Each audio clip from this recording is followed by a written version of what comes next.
En este video entonces vamos a hablar acerca de los excretores de glucosa, entre los cuales se encuentran los inhibidores del SGLT2. Además vamos a hablar también de las insulinas. Comencemos entonces con los inhibidores de SGLT2. Su mecanismo de acción consiste en una menor reabsorción de glucosa en el túbulo contorneado proximal. ¿Cómo logramos esto? A partir de la inhibición del simporte del transportador sodio-glucosa que se encuentra en ese túbulo contorneado proximal. Entonces, en condiciones normales, toda la glucosa que se filtra debería ser reabsorbida por estos canales y llevada nuevamente a la sangre.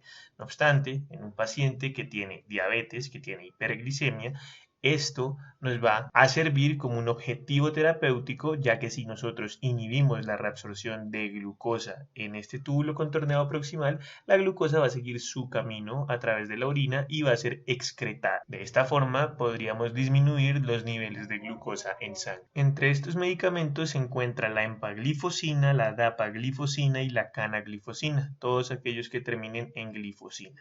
Respecto al precio, tiene un precio de alrededor de 120.000 pesos, lo que vienen siendo más o menos $40, la caja de 30 tabletas, por lo cual no es para nada barato, pero tampoco es tan caro como podría llegar a ser un análogo del GLP-1. Las características del fármaco es descrito por la ADA como el segundo mejor agente de segunda línea junto al GLP-1, tiene una eficacia moderada, es capaz de reducir alrededor de un 1% la hemoglobina glicosilada y los estudios EMPA-REG y CANVAS demostraron que disminuye el riesgo cardiovascular.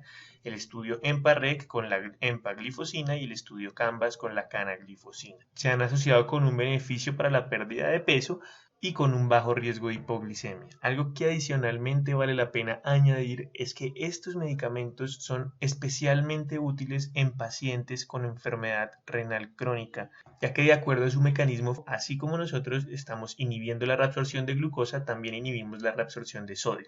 Por lo tanto, al túbulo contorneado distal, las concentraciones de sodio que van a llegar son altas y esto va a desactivar el eje renina-angiotensina-aldosterona. Recordemos que las células de la mácula densa lo que sensan es el sodio y si hay mucho sodio, ese eje renina-angiotensina no se activa.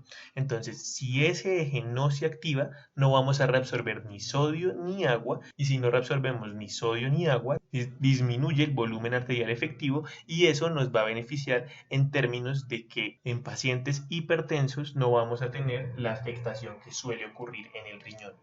Otro de esos beneficios que puede ocurrir gracias a la disminución del volumen arterial efectivo es una disminución en la insuficiencia cardíaca congestiva, ya que como sabemos una de las causas principales de la falla cardíaca es la hipertensión y si con esto logramos disminuir también la tensión, entonces vamos a tener un menor riesgo de falla cardíaca. Estos medicamentos se deben dar en dosis de 10 a 25 miligramos día. Dentro de sus efectos adversos más frecuentes se ha descrito la infección de vías urinarias precisamente porque al ser excretada la glucosa a través de la orina, aquellas bacterias que crezcan en medios donde se puedan fermentar azúcares, como en esta orina rica en glucosa, podemos aumentar el riesgo considerable de infección de vías urinarias y de gangrena de Fournier, así como de candidiasis vaginal. En el estudio CANVAS se vio que el uso de la canaglifosina se relacionaba con un mayor riesgo de amputación en pie diabético, por lo cual se tiene una cierta precaución en este tipo de pacientes.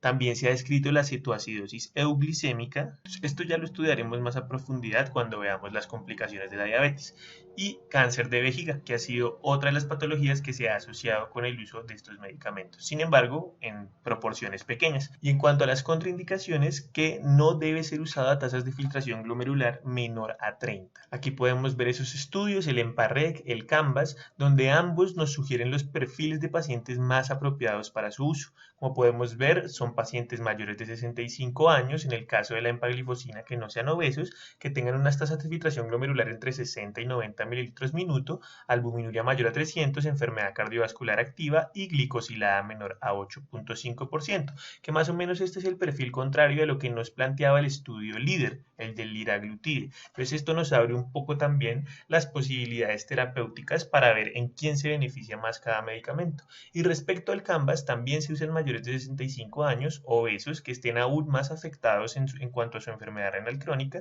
que tengan una diabetes de larga duración, enfermedad cardiovascular activa y una glicosilada mayor al 8%.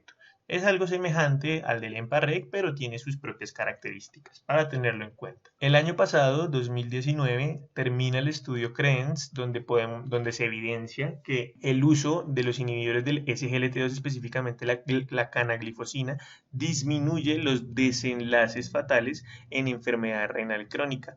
Por lo tanto, se sabe que es beneficioso para esto, como ya lo habíamos hablado previamente. Y el estudio DAPA-HF evalúa cómo inhibidores de SGLT2 como la dapaglifosina son beneficiosos en pacientes con falla cardíaca con fracción de eyección reducida, así como lo habíamos descrito hace un momento con el mecanismo de acción del fármaco. También aquí nos indica algunas características del paciente que más se podría beneficiar de ello. Bien, hablemos ahora entonces de las insulinas. Cuando en nuestro paciente con diabetes la terapia con antidiabéticos orales no ha sido efectiva y definitivamente no hemos podido darle manejo con ello, debemos considerar el uso de insulinas, es decir, a esa carencia de insulina que tiene nuestro paciente, nosotros la vamos a suplir administrando la insulina. ¿Y qué insulinas existen? Pueden existir insulinas naturales o análogos de la insulina. Entonces, entre las naturales tenemos lo que son la regular y la NPH, y en los análogos de la insulina vamos a tener todo lo que son lispro, aspar, glulicina, detemir, glargina y degludec. No obstante, también hay otra clasificación que las va a categorizar de acuerdo al tiempo en que tardan en ejercer acción. Entonces van a haber insulinas de acción corta, de acción intermedia y de acción larga. Las de acción corta son aquellas que su efecto insulínico va a durar alrededor de 2 a 4 horas, las de intermedia duran de 5 a 20 horas y las de acción larga duran de 20 a 40 horas, también llamadas basales. Dentro de las de acción corta vamos a tener a lispro, aspar y glulicina, dentro de acción intermedia la regular y la NPH, y dentro de acción larga detemir, glargina y degludec. Si deseas aprender cómo se debe inyectar la insulina, te recomiendo este link que lo voy a dejar en la descripción del video. Y aquí tenemos en una gráfica lo que recién hablamos, cómo es que se comportan estas insulinas de acuerdo al tiempo. Entonces vemos cómo aquellas que son de acción corta tienen un pico de insulina pero duran un poco tiempo, mientras que las basales como la de Gludec pueden durar durante 24 horas pero con valores estándares que van a permitir que la glicemia se mantenga en el valor deseado. Entonces, es preciso entender esto para poder comprender cómo se va a manejar el paciente con insulinas.